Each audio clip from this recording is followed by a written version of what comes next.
Hi hello friends, പത്രമാൻ്റെ സീരിയലിൽ വരാൻ പോകുന്ന ഒരു അടിപൊളി എപ്പിസോഡിൻ്റെ വിശേഷത്തിലേക്ക് എല്ലാ കൂട്ടുകാർക്കും സ്വാഗതം. അങ്ങനെ നമ്മുടെ നയനയ്ക്ക് ചെറുതായിട്ട് വയറുവേദനയൊക്കെ എടുക്കുന്നുണ്ട് കേട്ടോ. ആ വാർത്ത കേൾക്കുമ്പോൾ ജലജയ്ക്ക് ഒരുപാട് സന്തോഷമാവുന്നുണ്ട്. ജലജയുടെ വിചാരം നയനെ ആ ജ്യൂസ് കുടിച്ചതുകൊണ്ടാണ് ഇപ്പം നയനയ്ക്ക് വയറുവേദന എടുക്കുന്നതെന്നുള്ളതാണ്. അതുകൊണ്ട് തന്നെ ഒന്നും അറിയാത്ത പോലെ ദേവേനയുടെയും നയനയുടെയും ഒക്കെ മുമ്പിൽ അഭിനയിക്കുന്നുണ്ട്. കുറച്ച് സമയം നോക്കിയിട്ടും വേദനയ്ക്ക് മാറ്റമൊന്നും ഇല്ലാതെ തുടരുന്നതുകൊണ്ട് തന്നെ ദേവയാനി പേടിച്ചിട്ട് ആദർശിനെയൊക്കെ വിളിച്ച് വരുത്തുകയാണ്. അങ്ങനെ ആദർശ് അങ്ങോട്ടേക്ക് വന്നിട്ട് നയനോട് ചോദിക്കുമ്പോൾ നയനെ പറയുന്നുണ്ട്, ഇപ്പം ആശുപത്രി പോകേണ്ട കാര്യമൊന്നും ഇല്ല ആദർശേട്ടാ. ഇതിപ്പോൾ ആഹാരമൊക്കെ ഒരുപാട് ഇപ്പോൾ കഴിക്കുന്നുണ്ടല്ലോ, അതിൻ്റെ എന്തെങ്കിലും ബുദ്ധിമുട്ടായിരിക്കും, വല്ല ദഹനക്കേടിൻ്റെയും പ്രശ്നമായിരിക്കും എന്നൊക്കെ തന്നെ നയനെ പറഞ്ഞ് ഒഴിവാകാൻ ശ്രമിക്കുകയാണ്. അപ്പോൾ ദേവയാനി ഒട്ടും സമ്മതിക്കുന്നില്ല കേട്ടോ. ദേവയാനി പറയുന്നുണ്ട്, ഇപ്പം നന്നായിട്ട് ആഹാരം കഴിക്കേണ്ട സമയം തന്നെയാണ്, എങ്കിലേ കുഞ്ഞിന് ആവശ്യമുള്ള പോഷകങ്ങളൊക്കെ എത്തുകയുള്ളൂ. അതുകൊണ്ട് ആഹാരം കഴിച്ചതുകൊണ്ടാണ് ഇപ്പോൾ വയറുവേദന ഉണ്ടായെന്നൊന്നും മോൾ ഓർക്കണ്ട. ഞാൻ ആശുപത്രിയിലേക്ക് വിളിച്ച് മടുത്തു മോനെ. നീ എന്തായാലും നയനമോളെ കൂട്ടിയിട്ട് ഹോസ്പിറ്റൽ വരെ ഒന്ന് പോയിട്ട് വാ. ഒന്നുമില്ലെന്ന് അറിയുമ്പോഴേക്കും എനിക്ക് സമാധാനം ആകുമല്ലോ എന്നൊക്കെ തന്നെ പറയുകയാണ് കേട്ടോ ദേവയാനി. അപ്പോൾ ആദർശം പറയുന്നുണ്ട്, അത് ശരിയാ, എന്തായാലും നമുക്ക് ഹോസ്പിറ്റൽ വരെ ഒന്ന് പോയിട്ട് വരാം. ഒരു ചെക്കപ്പ് നടത്തിയെന്ന് പറഞ്ഞാൽ ഇത്ര വലിയ കുഴപ്പമൊന്നും ഇല്ലല്ലോ. എന്തായാലും നീ വേഗം റെഡിയായിട്ട് വാ. ഇനിയിപ്പോൾ ഒരു ഒഴിവുകഴിവ് പറഞ്ഞിരിക്കുമൊന്നും വേണ്ട. നമുക്ക് എത്രയും പെട്ടെന്ന് ഹോസ്പിറ്റലിൽ പോയിട്ട് വരാമെന്നൊക്കെ പറഞ്ഞ് നയനയും കൂട്ടിയിട്ട് ആദർശ് ഹോസ്പിറ്റലിലേക്ക് പോകുന്നുണ്ട്. അവിടെ നമ്മുടെ ജലജ ആദർശിനോട് പറയുന്നുണ്ട്, വല്ല ഗ്യാസിൻ്റെയും ആയിരിക്കും. നേരത്തെ ഓടിച്ചാടി പണിയെടുക്കുകയും ഓഫീസിലോട്ട് പോവുകയൊക്കെ ചെയ്തുകൊണ്ടിരുന്ന ആളല്ലേ, ഇപ്പം ആഹാരമൊക്കെ കഴിച്ച് ഈ റൂമിൽ ഇങ്ങനെ ഒതുങ്ങിയിരിക്കുകയല്ലേ. പോരാത്തതിന് ഏട്ടത്തെയും ജാനകിയും അമ്മയൊക്കെ കൂടിയിട്ട് വിവിധ തരം പലഹാരങ്ങളൊക്കെ വെച്ച് വിളമ്പി കൊടുക്കുകയല്ലേ. എല്ലാം കൂടെ കഴിച്ചിട്ട് വല്ല ദഹനക്കേട് ഉണ്ടായതായിരിക്കും എൻ്റെ ആദർശേ. നീ വല്ല ഗ്യാസിൻ്റെയും മരുന്ന് മേടിച്ചുകൊണ്ട് വന്നാൽ പോരായിരുന്നോ എന്നിങ്ങനെ ചോദിക്കുക. അപ്പോൾ ദേവയാനിക്ക് ഇത് കേട്ടിട്ട് നല്ല ദേഷ്യം വന്നിട്ട് പറയുന്നുണ്ട്, നീ ഒന്നും മിണ്ടാതിരിക്കും ജലജെ. എന്ത് പറഞ്ഞാലും അവളുടെ ഒരു ഗ്യാസ്.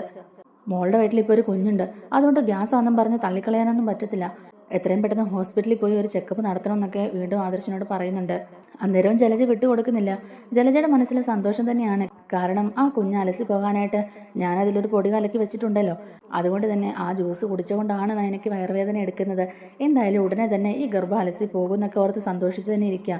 എന്നാലും താനാണ് ഇതിന് പിന്നിലെന്ന് ആരും സംശയിക്കാതിരിക്കാനായിട്ട് വീണ്ടും ആദർശിനോട് പറയുന്നുണ്ട്. ആശുപത്രിയിലൊക്കെ പോയാൽ അവർ വെറുതെ ഉള്ള മരുന്നുകളൊക്കെ എഴുതി തരും. ഇങ്ങനെ ഇരിക്കുന്ന സമയത്ത് ഈ മരുന്നുകളൊക്കെ കഴിക്കുന്നതും കുഞ്ഞിന് കേടല്ലേ ഏട്ടത്തി. അതുകൊണ്ട് ഞാൻ പറഞ്ഞതേ ഉള്ളൂ എന്ന് പറയുകയാണ്. അന്നേരം ആദർശ് പറയുന്നുണ്ട്, എന്തായാലും ഒരു ചെക്കപ്പ് നടത്തിയെന്ന് പറഞ്ഞ് കുഴപ്പമില്ലല്ലോ. പിന്നെ ഇവളെ കൺസൾട്ട് ചെയ്യുന്ന ഡോക്ടറിൻ്റെ അടുത്തോട് തന്നെയല്ലേ പോകുന്നത്. എന്തായാലും ആവശ്യമില്ലാത്ത മരുന്നൊന്നും ഈ സമയത്ത് കഴിക്കാൻ തരില്ല. എന്നിട്ട് ജലജ ദേവയാനിയോട് ഒന്നും അറിയാത്ത പോലെ തന്നെ പറയുന്നുണ്ട്, ഇപ്പോഴത്തെ കുട്ടികളുടെയൊക്കെ ഒരു കാര്യമേ, വിശേഷം ഉണ്ടെന്ന് അറിയിച്ചു കഴിഞ്ഞാൽ ആദ്യം മുതൽ അവസാനം വരെ അവർക്ക് ഓരോരോ വയ്യാഴികളാണ്. ഇപ്പോൾ തന്നെ കണ്ടില്ലേ, നിസ്സാര ഒരു വയറുവേദനയ്ക്കാണ് ഹോസ്പിറ്റലിലേക്ക് പോയത്. ഇനിയിപ്പോൾ ആ വയറുവേദനയാണെന്നും പറഞ്ഞ് അങ്ങോട്ടേക്ക് ചെന്നിട്ടുണ്ടെങ്കിൽ അവരുടനെ തന്നെ ഒരു സ്കാൻ ചെയ്യാൻ പറയും. അല്ല, അങ്ങനെയാണല്ലോ അവർ പൊതുവെ ചെയ്യാറുള്ളതെന്ന് ജലജ പറയുമ്പോഴേക്കും ആദർശ് പറയുന്നുണ്ട്, അത് ഡോക്ടർമാർ ചെക്കപ്പ് ചെയ്തിട്ട് എന്താണെന്ന് വെച്ചാൽ പറഞ്ഞോളൂ. സ്കാൻ ചെയ്യാൻ പറയുവാണെങ്കിൽ സ്കാൻ ചെയ്യണം. എന്തായാലും കുഞ്ഞു വയറ്റിലുള്ളതല്ലേ, അതുകൊണ്ട് അവർക്കറിയാമല്ലോ എന്തൊക്കെ ചെയ്യണം എന്തൊക്കെ ചെയ്യേണ്ടെന്നൊക്കെയുള്ള കാര്യങ്ങൾ. അവരതൊക്കെ വേണ്ടതുപോലെ നോക്കി ചെയ്തോളൂ എന്ന് തന്നെ പറയുക. അപ്പോഴേക്കും ജലജ ഒന്നും മിണ്ടുന്നില്ല. എന്നിട്ട് ആദർശ് പറയുന്നുണ്ട്, ഇത് നിങ്ങളെങ്ങാനും ഇവക്ക് വയറ്റിൽ പിടിക്കാത്ത പോലെ എന്തെങ്കിലും ആഹാരം ഉണ്ടാക്കി കൊടുത്തോ എന്നൊക്കെ ചോദിക്കുക. അപ്പം ജലജ പറയുന്നുണ്ട്, ഏയ്, നയനയുടെ ഒരു കാര്യത്തിൽ ഇപ്പം ഞാൻ ഇടപെടാറില്ല. നയനയ്ക്ക് ഇവിടെ ഫുഡ് ഉണ്ടാക്കി കൊടുക്കുന്നത് ഏട്ടത്തിയും അമ്മയും ജാനകിയും ഒക്കെ കൂടിയിട്ടാണ്. അല്ലെങ്കിലും അങ്ങനെയാണല്ലോ. നീ ഇപ്പോൾ ഉദ്ദേശിച്ചത് എന്താണെന്നൊക്കെ എനിക്ക് മനസ്സിലായി ആദർശേ. അല്ലെങ്കിലും ഈ വീട്ടിൽ എന്ത് നടന്നാലും അതിനൊക്കെ കുറ്റക്കാരൻ ഞാനും എൻ്റെ മക്കളും ആണല്ലോ. ഏതായാലും അഭി ഇവിടെ ഇല്ലാത്തതുകൊണ്ട് എന്നെ ആയിരിക്കുമല്ലോ അപ്പാ നിങ്ങൾ പറയുന്നത്. അല്ലെങ്കിലും അത് പണ്ട് മുതലേ അങ്ങനെയാണല്ലോ എന്ന് തന്നെ നമ്മുടെ ജലജ പറയുന്നുണ്ട്. എന്നിട്ട് മനസ്സിൽ വിചാരിക്കുന്നുണ്ട്, പറഞ്ഞോടാ പറഞ്ഞോ, ഇനി അധികം നേരമൊന്നും നീ ഇങ്ങനെ സന്തോഷത്തോടെ ഇരിക്കില്ല. എന്തായാലും ആശുപത്രി ചെന്ന ഒരു സ്കാനൊക്കെ ചെയ്ത് കഴിയുമ്പോൾ അറിയാം നയനയുടെ വയറ്റിലുള്ള കുഞ്ഞ് അലസി പോകാറായെന്നുള്ള കാര്യം. അതറിയുമ്പോൾ നിങ്ങളൊക്കെ ഇരുന്ന് കരയുന്ന തന്നെ എനിക്ക് കാണേണ്ടി വരും എന്നൊക്കെ ഓർത്തിങ്ങനെ സന്തോഷിച്ചുകൊണ്ടിരിക്കുകയാണ്. ആ സമയത്ത് തന്നെ നമ്മുടെ ജലജ ഈ വിവരങ്ങളൊക്കെ അബിയോട് പറയാനായിട്ട് പോവുകയാണ്. ജയിലിൽ ചെന്ന് അബിയോട് ഈ കാര്യങ്ങളൊക്കെ പറയുന്നുണ്ട്. നീ എന്തായാലും ജയിലിൽ നിന്ന് ഇറങ്ങുമ്പം അതൊരു മരണവീട് തന്നെ ആയിരിക്കും. അതിനുള്ള പണികളൊക്കെ അമ്മ ചെയ്തിട്ടുണ്ടെന്ന് പറയുക. അപ്പോൾ അബിയും ചോദിക്കുന്നുണ്ട്, അമ്മ എന്താ ഒരാളെ കൊല്ലാൻ പോവാണോ എന്നിങ്ങനെ ചോദിക്കുമ്പോഴേക്കും, അതേ മോനെ, ഞാൻ ഒരാളെ കൊല്ലാൻ പോവുകയാണ്. അമ്മ എന്ത് ചെയ്താലും സൂക്ഷിക്കണം ചെയ്യാമെന്നൊക്കെ അബി പറയുന്നുണ്ട്. അപ്പോൾ ജലജ പറയുന്നുണ്ട്, അതേ മോനെ, ഒന്നും കാണാതെ അമ്മയൊന്നും ചെയ്യുകയില്ലെന്നുള്ളത് നിനക്കറിയാമല്ലോ. ഞാൻ കൊല്ലാൻ പോകുന്നത് ജനിക്കാത്ത കുഞ്ഞിനെയാണ്, അതായത് നയനയുടെ വയറ്റിലുള്ള കുഞ്ഞിനെയാണ് ഞാൻ കൊല്ലാൻ പോകുന്നതെന്ന് പറയാനോട്ടോ ജലജ. അത് കേൾക്കുമ്പോൾ അബിക്ക് ഒരുപാട് സന്തോഷമാവുന്നുണ്ട്. അതിനിടയിൽ എനിക്ക് പ്രമോഷൻ കൊടുത്ത കാര്യങ്ങളും പറയുന്നുണ്ട്. നോർത്ത് സോൺ മുഴുവനും അവനാണ് നോക്കുന്നത്, സൗത്ത് സോൺ ആദർശും. എല്ലാം അവർ രണ്ടുപേരും കൂടെ ഇനി കൈകാര്യം ചെയ്യുന്നത്. നിനക്കിനി ജ്വല്ലറിയിലോട്ട് കയറാൻ പോലും പറ്റത്തില്ലെന്ന് അതുമോനെ തോന്നുന്നത്. അവർ നിന്നെ ഇനി സ്റ്റാഫായിട്ട് പോലും അവിടെ തുടരാൻ സമ്മതിക്കുകയല്ലെന്നാണ് പറഞ്ഞത്. എന്തായാലും ഇതിനൊക്കെ ഒരു തിരിച്ചടി കൊടുക്കേണ്ടത് അത്യാവശ്യമല്ലേടാ മോനെ. അതുകൊണ്ടാണ് ഞാൻ ഇങ്ങനൊരു കടുങ്കൈ തന്നെ ചെയ്യാൻ തീരുമാനിച്ചത്. എന്തായാലും കുറച്ച് നാളത്തേക്ക് ഈ കുഞ്ഞ് അലസിപ്പോയതിന്റെ വിഷമത്തിലായിരിക്കും എല്ലാവരും. നമ്മളെ കണ്ണീര് കുടിപ്പിച്ചല്ലേ കുറച്ച് ദിവസം, ഇനി അവർ കുറച്ച് ദിവസം കണ്ണീര് കുടിച്ച് നടക്കട്ടെ, അത് കണ്ട് നമുക്ക് സന്തോഷിക്കാൻ മോനെ എന്നൊക്കെ പറഞ്ഞിട്ട് ജലജ അവിടെ നിന്ന് പോവുകയാണ്. അങ്ങനെ ജലജ അങ്ങോട്ടേക്ക് തിരിച്ചു വരുമ്പോഴും ദേവയാനി ഇങ്ങനെ നോക്കിയിരിക്കുകയാണ് കേട്ടോ. കാരണം ഹോസ്പിറ്റലിലേക്ക് പോയവർ ഇതുവരെ തിരിച്ചു വന്നിട്ടില്ല. അന്നേരം ജലജ ചോദിക്കുന്നുണ്ട്, എന്താ ഏട്ടത്തി, ഹോസ്പിറ്റലിൽ പോയവർ ഇതുവരെ തിരിച്ചു വന്നില്ലേ, അവർ വിളിച്ചില്ലേ എന്നൊക്കെ ചോദിക്കാം. അപ്പം ദേവയാനിയാണെങ്കിൽ ആകെ ടെൻഷനിൽ തന്നെ ഇരിക്കുകയാണ് കേട്ടോ.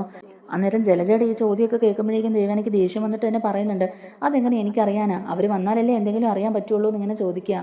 അങ്ങനെ അവർ സംസാരിച്ചുകൊണ്ടിരിക്കുമ്പോഴേക്കും തന്നെ അങ്ങോട്ടേക്ക് നയനയും ആദർശം കൂടെ കയറി വരികയാണ്.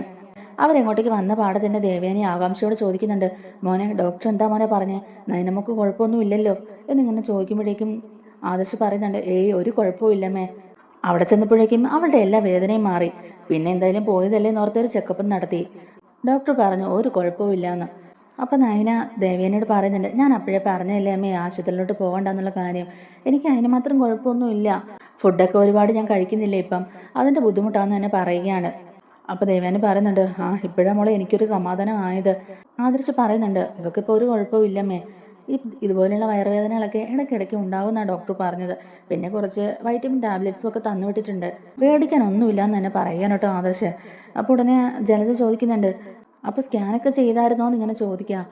ആദർശ് പറയുന്നുണ്ട്, സ്കാൻ ചെയ്യേണ്ട ആവശ്യമൊന്നും വന്നില്ല, അവിടെ ചെന്നപ്പോൾ തന്നെ നമുക്ക് വേദനയൊക്കെ കുറഞ്ഞു, പിന്നെ ഡോക്ടർ ചെക്കപ്പ് ചെയ്തിട്ട് ഒരു കുഴപ്പമില്ലെന്നല്ലേ പറഞ്ഞത്, അങ്ങനെ സ്കാൻ ചെയ്യണമെന്നുണ്ടായിരുന്നെങ്കിൽ അത് ഡോക്ടർ പറയുമായിരുന്നല്ലോ, കുഴപ്പമൊന്നും ഇല്ലാത്തതുകൊണ്ട് സ്കാൻ ചെയ്യേണ്ടെന്നാ പറഞ്ഞ്, പിന്നെ എപ്പോഴും സ്കാൻ ചെയ്താൽ അത് അമ്മയ്ക്കും കുഞ്ഞിനും ശരീരത്തിന് കേടാ, അതുകൊണ്ട് ഡോക്ടർമാരെന്തായാലും അങ്ങനെ ചെയ്യില്ലല്ലോ എന്നൊക്കെ തന്നെ പറയാൻ കേട്ടോ ആദർശ്. അന്നേരം നമ്മുടെ ജലജയ്ക്ക് അടി കിട്ടിയ പോലെ ആവുകയാണ് കേട്ടോ. അപ്പോൾ നിനക്ക് കുഴപ്പമൊന്നും ഇല്ലേ, സ്കാൻ ചെയ്യേണ്ട ആവശ്യമൊന്നും ഇല്ലേ എന്നൊക്കെ ഇങ്ങനെ ചോദിക്കുക. അപ്പോൾ നയന പറയുന്നുണ്ട്, അത് തന്നെയല്ലേ ഇപ്പം ആദർശേട്ടൻ പറഞ്ഞത്, എന്താ എന്തെങ്കിലും കുഴപ്പം ഉണ്ടാവണമെന്നാണോ അപ്പച്ചി ആഗ്രഹിക്കുന്നതെന്ന് ചോദിക്കുക. അപ്പം ജലജ പറയുന്നുണ്ട്, ഹേയ് ഞാനങ്ങനെ ആഗ്രഹിക്കുമോ, കൊള്ളാം, ഞാൻ ചോദിച്ചതേ ഉള്ളൂ, വയറുവേദനയായിട്ടാണല്ലോ ഇവിടുന്ന് പോയേ, അതുകൊണ്ട് ഞാനങ്ങനെ ചോദിച്ചതേ ഉള്ളൂ എന്നൊക്കെ തന്നെ പറയുക. അപ്പോൾ ദേവയാനി പറയുന്നുണ്ട്, ഒന്നും മിണ്ടാതിരിക്കും ജലജെ, ഏത് സമയത്തും ഇങ്ങനെയുള്ള ഓരോ കാര്യങ്ങൾ പറഞ്ഞ് മോളെ വിഷമിപ്പിച്ചുകൊണ്ടിരിക്കും, നീ നിന്റെ മരുമകളുടെ കാര്യം മാത്രം നോക്കിയാൽ മതി, എൻ്റെ മരുമകളുടെ കാര്യം നോക്കാൻ എനിക്കറിയാം, നീ നയനയുടെ കാര്യത്തിൽ കൂടുതൽ ഇടപെടണ്ടെന്നൊക്കെ തന്നെ പറയുകയാണ് കേട്ടോ നമ്മുടെ ജലജയോട്.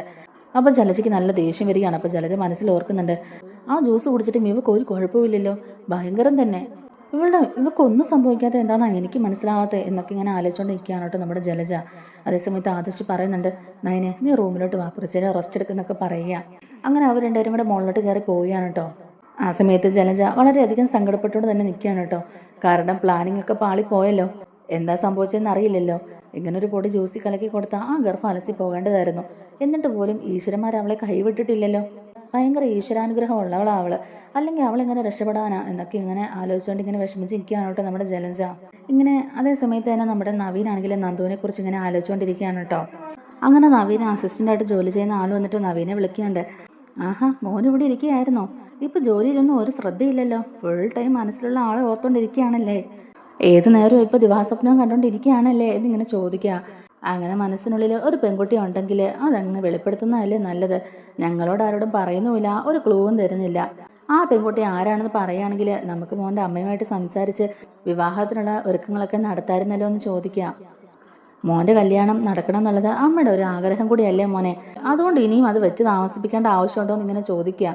അപ്പം നവീൻ പറയുന്നുണ്ട്, അതൊക്കെ ശരി തന്നെയാ, പക്ഷേ അതിനിതുവരെ സമയം ആയിട്ടില്ലടോ, അതിനു മുമ്പ് ഞാൻ സ്നേഹിക്കുന്ന പെൺകുട്ടിയോട് എന്നെ ഇഷ്ടമാണോ എന്ന് ചോദിക്കണമല്ലോ, അത് മാത്രമല്ല അമ്മയ്ക്ക് അവളെ ഇഷ്ടപ്പെടുമോ എന്നുള്ളതാണ് എൻ്റെ ഒരു സംശയം, ഏതായാലും മുത്തശ്ശൻ എൻ്റെ ആഗ്രഹത്തിന് എതിരൊന്നും പറയില്ലെന്നുള്ളത് എനിക്കറിയാം, എനിക്ക് അങ്ങനെ ഒരു പെൺകുട്ടിയെ ഇഷ്ടമാണെന്ന് അറിഞ്ഞാൽ മുത്തശ്ശൻ എൻ്റെ കൂടെ തന്നെ നിൽക്കും, എന്നെ സപ്പോർട്ട് ചെയ്യും എന്നൊക്കെ പറയുക.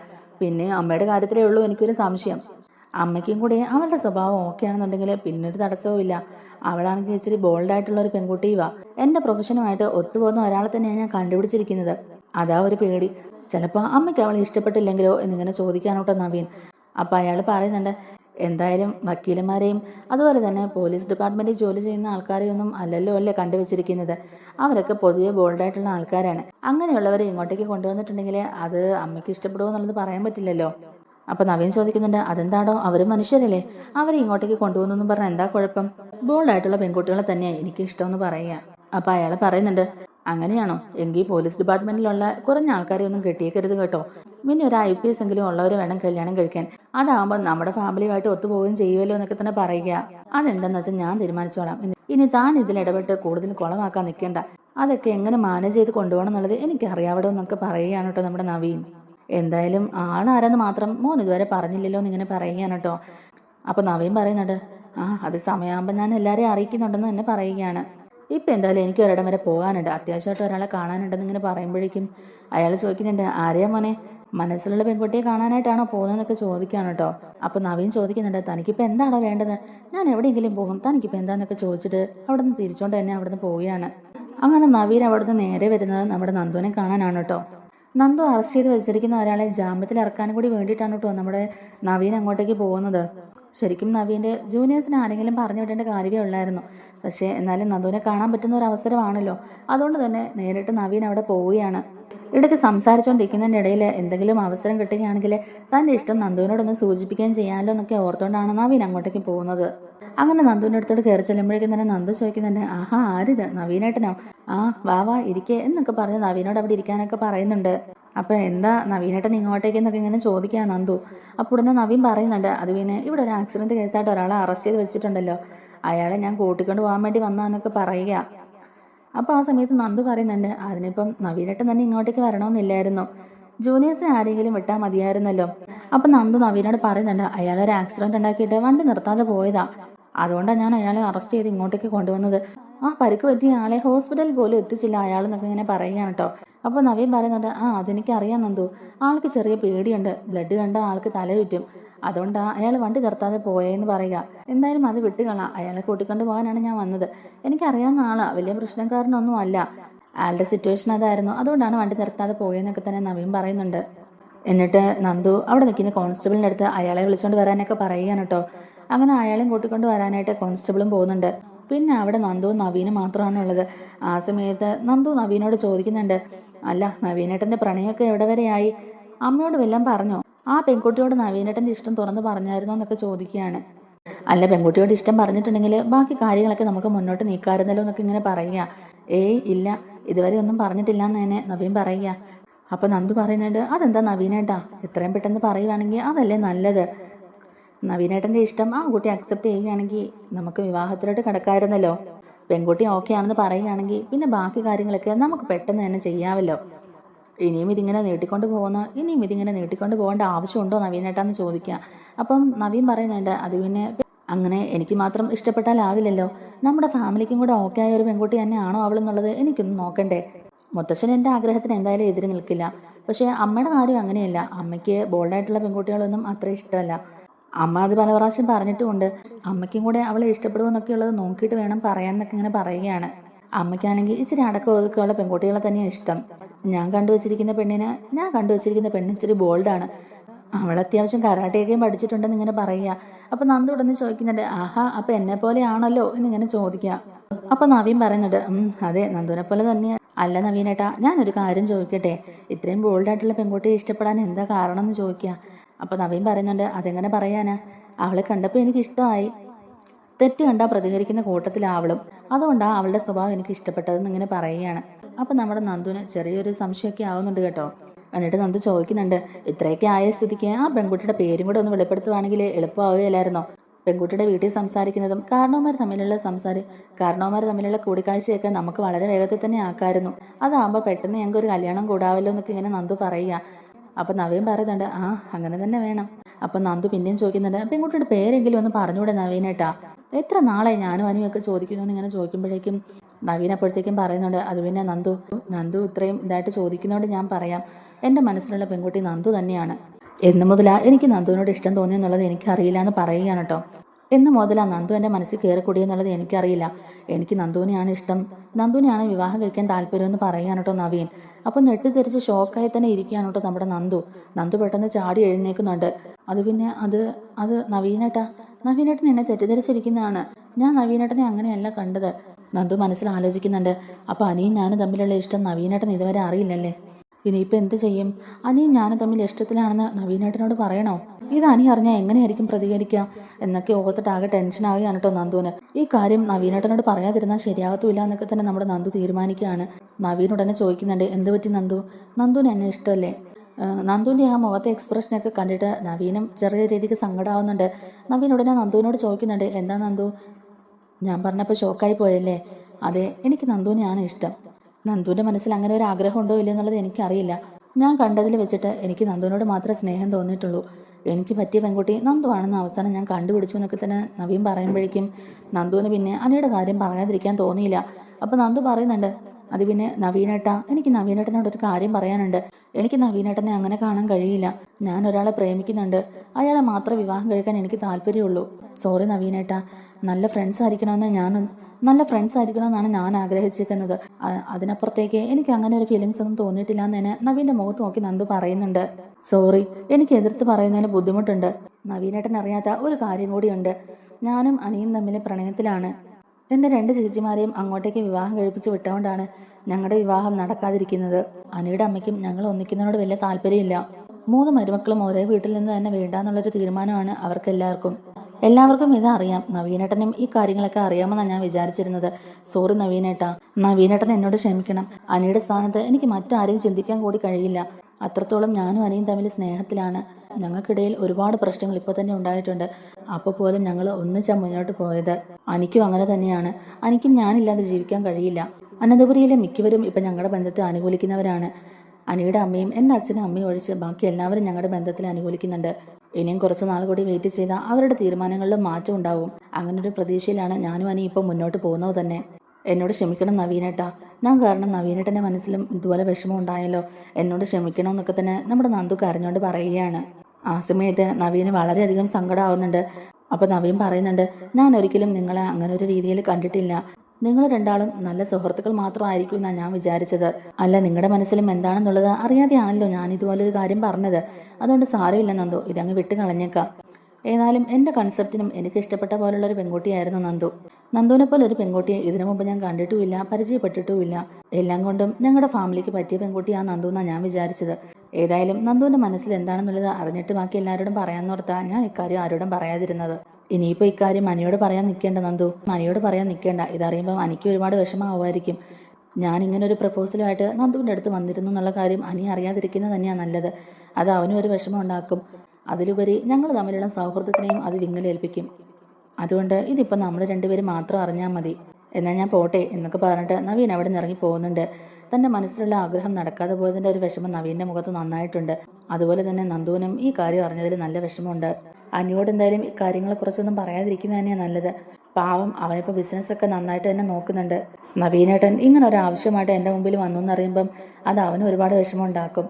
അതുകൊണ്ട് അനി ഇക്കാര്യം അറിയിക്കാതിരിക്കുന്നത് തന്നെയാണ് നല്ലതെന്നൊക്കെ തന്നെ ഓർത്തുകൊണ്ടിരിക്കുകയാണ് നമ്മുടെ നന്ദു. അങ്ങനെ നവീനാണെങ്കിലും ആകെ സങ്കടപ്പെട്ട് തന്നെ വീട്ടിലോട്ട് കയറി ചെല്ലുകയാണ്. നമ്മുടെ വീഡിയോ ഇഷ്ടമായിട്ടുണ്ടെങ്കിൽ ഒന്ന് ലൈക്ക് ചെയ്യണേ. അതുപോലെ തന്നെ ചാനലോടെ ഒന്ന് സബ്സ്ക്രൈബ്